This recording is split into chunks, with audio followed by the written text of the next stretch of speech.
Hello everyone, I'm Jeff Costa. Welcome back to another episode of Evaluating Out-of-State Real Estate. We're going to take a different tack this week than we have in previous weeks where we've actually walked through a house.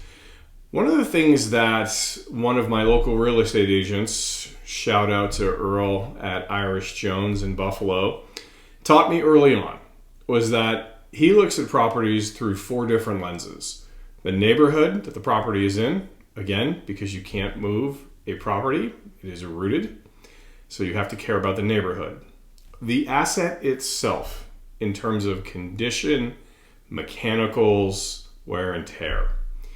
The numbers, right? Does this thing cash flow? Does it cash flow in the worst possible case scenario or only in the best possible case scenario? You have to care about that.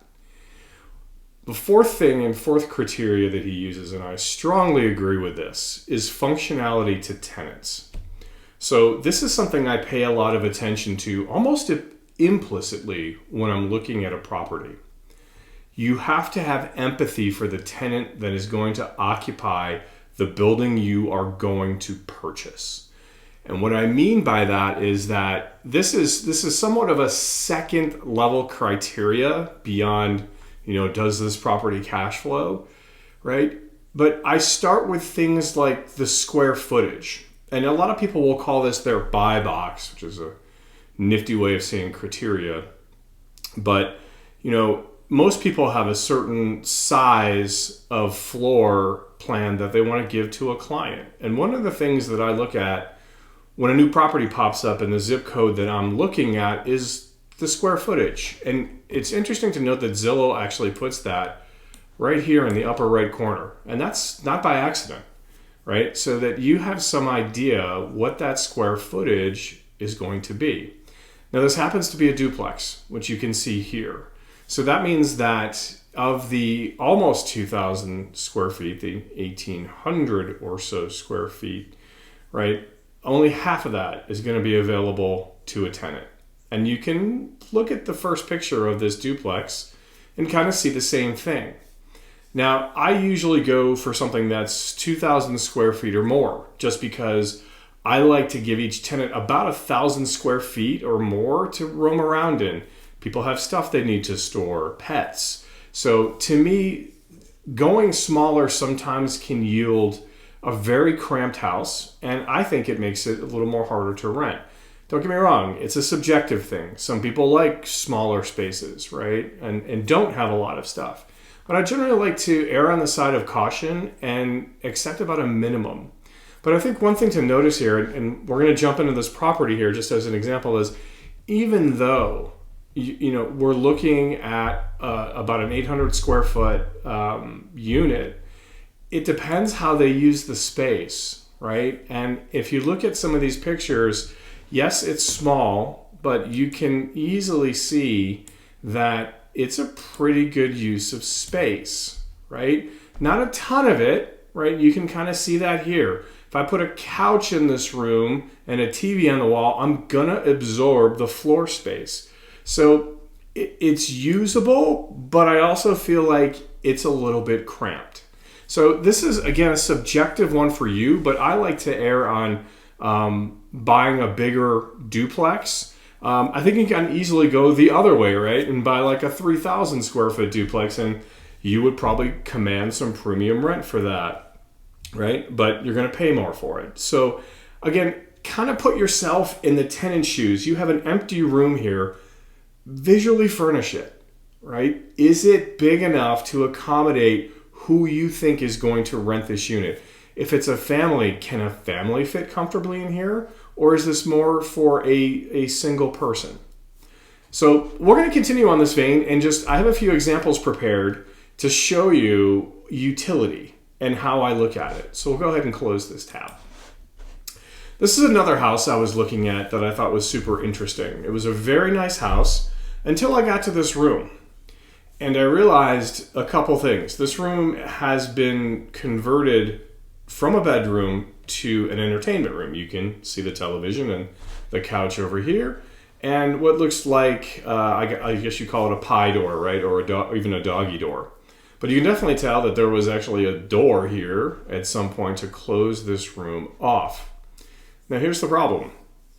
They have converted this into a home office, which, great. A lot of us work from home. We will continue to do so in the future, right? And they've made a closet into a office, right? Kind of nifty in a way, right? Kind of creative. I really give them points for that. However, if I ever wanted to convert this back to a bedroom, I'm going to have a problem, right? It has become the entertainment room for the house. It has become the home office for the house, and there's nowhere else to put it.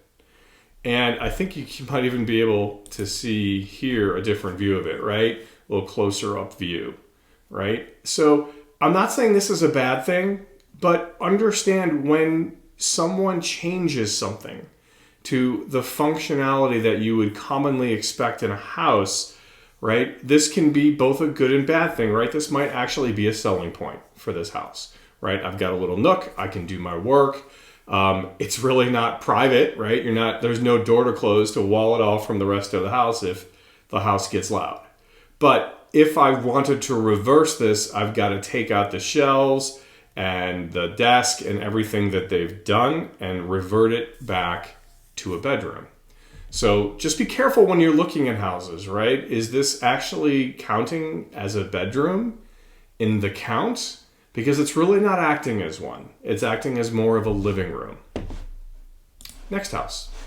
This was an interesting duplex, and you're seeing here the upper floor of a duplex. And the listing called out that it had, two kitchens. You can see here below, this thing went pending. And when I looked at this, I was perplexed, right? Because this is actually a kitchen that is tucked into a bedroom. I think the next photo will show you that. There's another view of it, right? A very small kitchen. And you can see the blue here from the bedroom and get a view of it. We're going to forget the age of what you're seeing here. Let's go back. And you can see that this is the corresponding bedroom, right? So if I was a tenant if I purchased this property, this is actually a bedroom, this blue room. And what is the kitchen probably at one point was a walk-in closet, right? Or divvied up into two closets. But it has since been converted into a kitchen. Now this house is old, so this might have been a kitchen for the help, air quotes, if you go back in time, right? A much smaller kitchen. But here's the problem. This house cannot have a usable bedroom when you have the kitchen coming off the bedroom, right? The only thing you could do here is sacrifice a bedroom. So if I'm buying a house where the bedroom count is 3 and this bedroom is counting for it, I'm actually getting 2 bedrooms, not 3. So it's, again, you think about utility for tenants, right? Is this something that a tenant would actually be comfortable with, right? Imagine you had roommates, right? It's a strange setup. And ultimately I passed on this house because I didn't want to sacrifice a bedroom. If I wanted to remodel this kitchen, really my only choice might have been to take this bedroom, right? This kitchen is old and dilapidated, needs a refresh. Where would I do that? So again, always look with an eye to functionality for tenants. Let's move on to the next house. Now this is an interesting house, and I'm giving it to you for one reason. It is relatively narrow, right? It's met my square footage concerns. I'm over 1,000.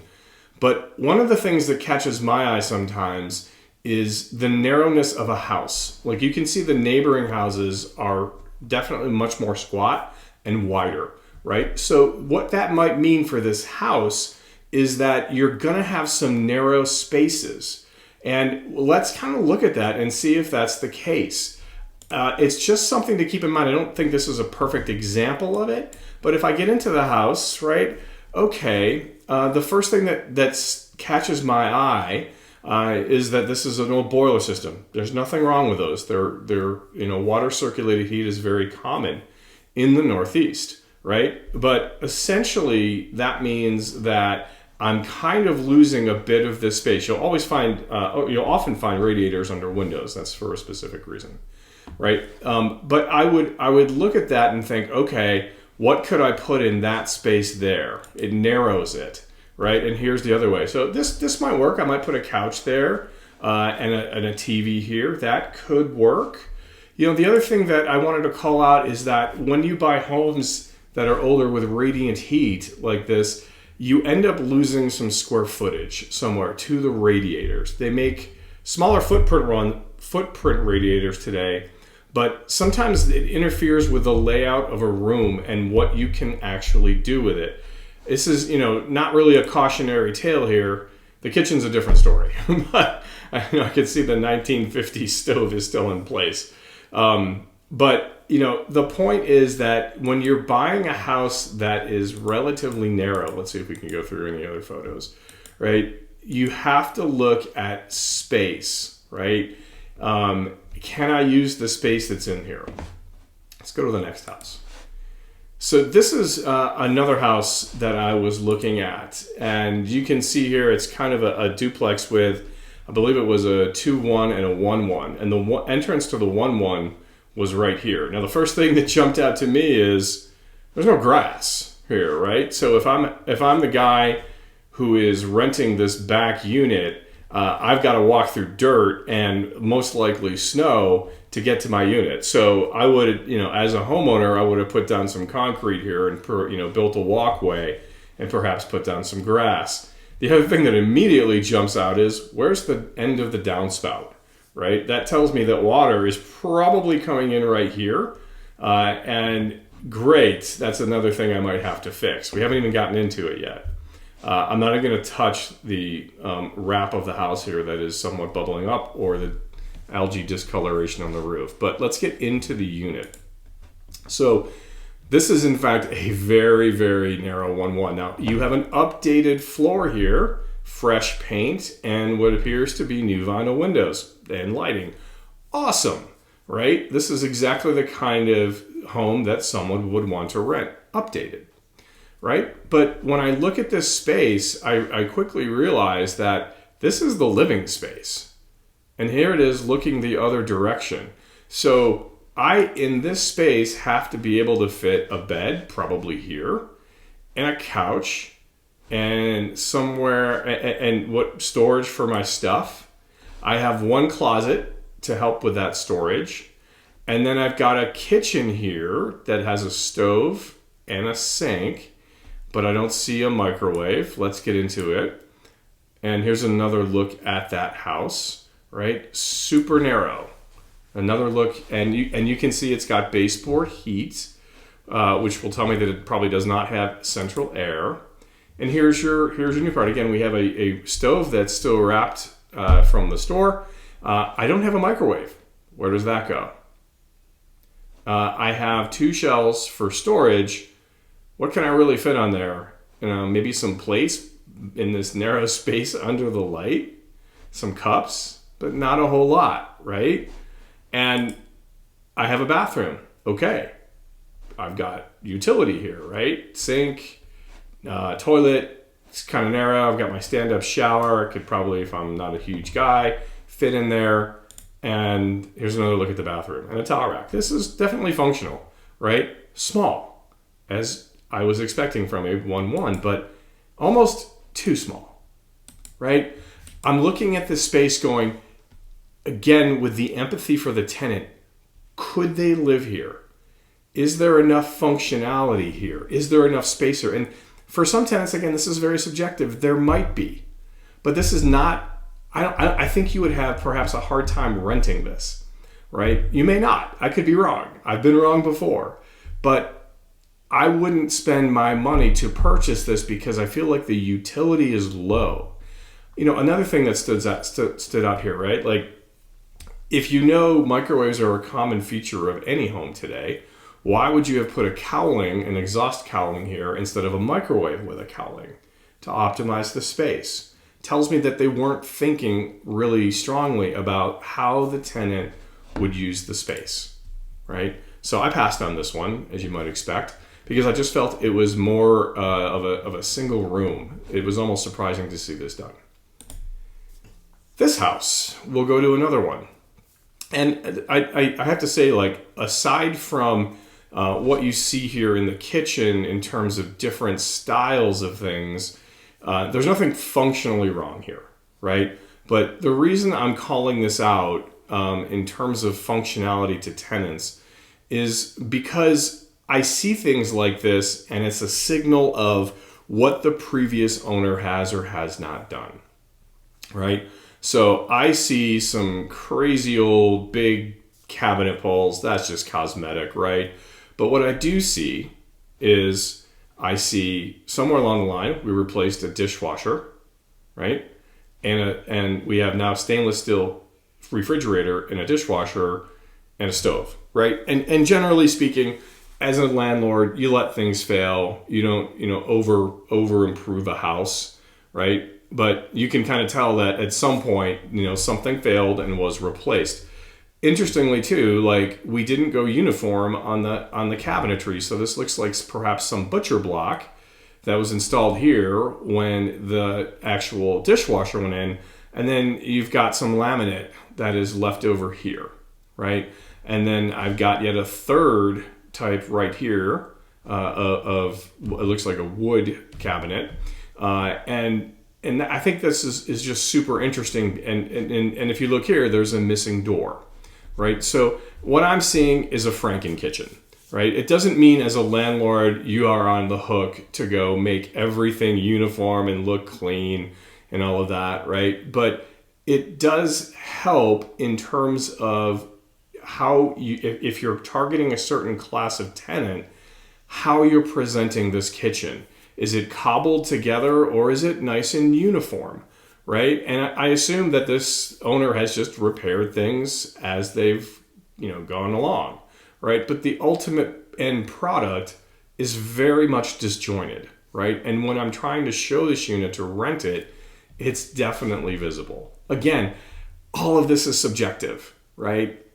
Is it functional for tenants? I'm sure it is, right? This is a little more subjective, right? Like, what could I do to improve this space and make it more functional for a tenant? I might, for example, install, as we were talking about with the other unit, a microwave over this stove, right? Because counter space is at a premium. So I could free up a whole bunch of counter space that's currently occupied with a microwave, right? By putting it up here. So things to think about. This is an interesting house. This is another one, really a new remodel, great house in a great neighborhood. And then when I went into it, I looked at it and it's very hip. It's very cool. It's very modern. You've got the cool fan. You've got exposed ductwork, new vinyl plank flooring, new windows, right? Some space in here, a couch. And if I look, there's a nook over here, right? Here's me looking back into the kitchen. You've got a very nice kitchen with subway tile. You've got an eat-in area over here. And they've converted what ostensibly was a closet, kind of like what we saw before, sensing a trend yet, of a closet into a workspace for the work from home crowd, right? And here's my cool exposed ductwork, and here's the door to the outside. And as I click through this apartment, nice fresh paint, right? The kitchen's nicely done. Notice here again that there are no appliances. This is something you always want to put in your CapEx budget, right? You're gonna have to go buy a fridge, possibly a stove. And then a couple of closets back here.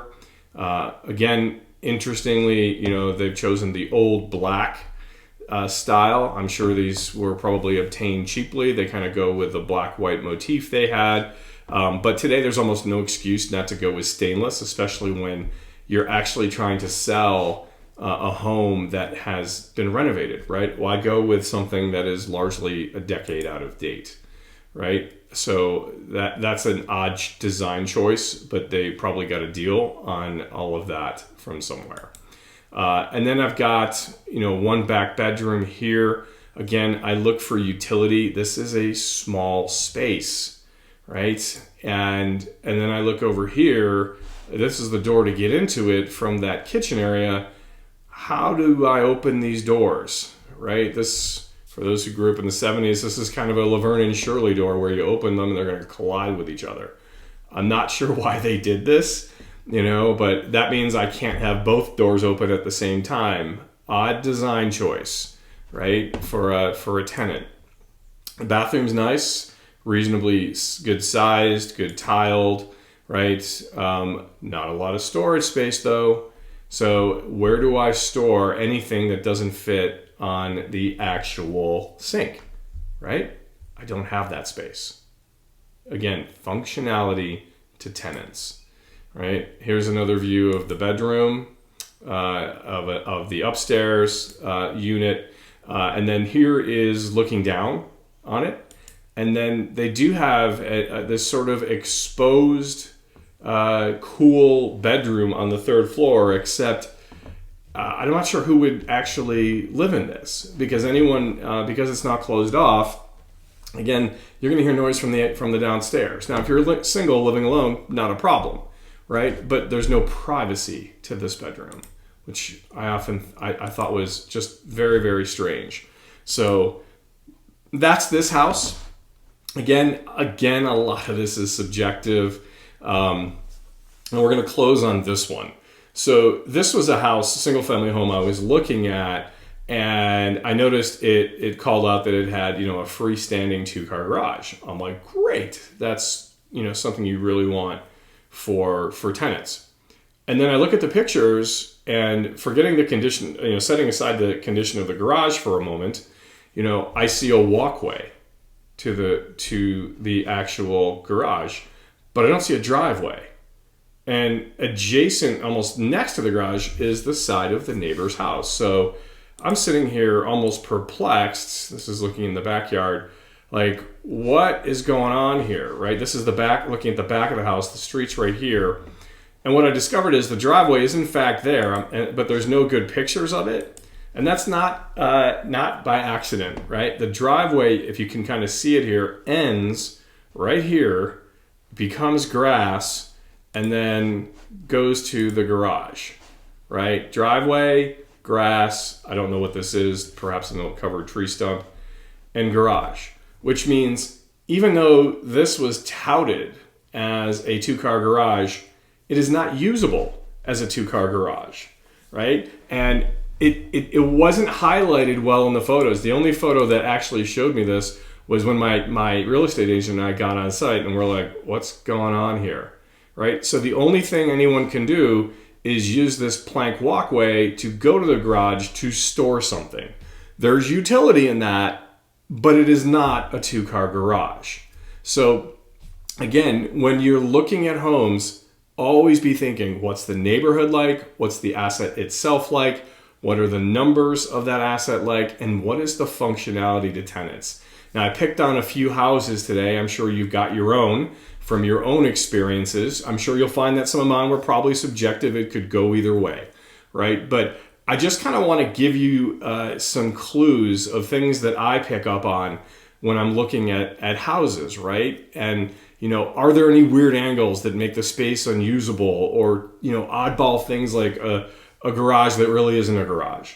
So as you're doing your own searches, please kind of keep these intangibles in mind, and always remember to put yourself in the tenant's shoes and think about how they will be experiencing the space. All right, that's it for this week. We will see you guys next week.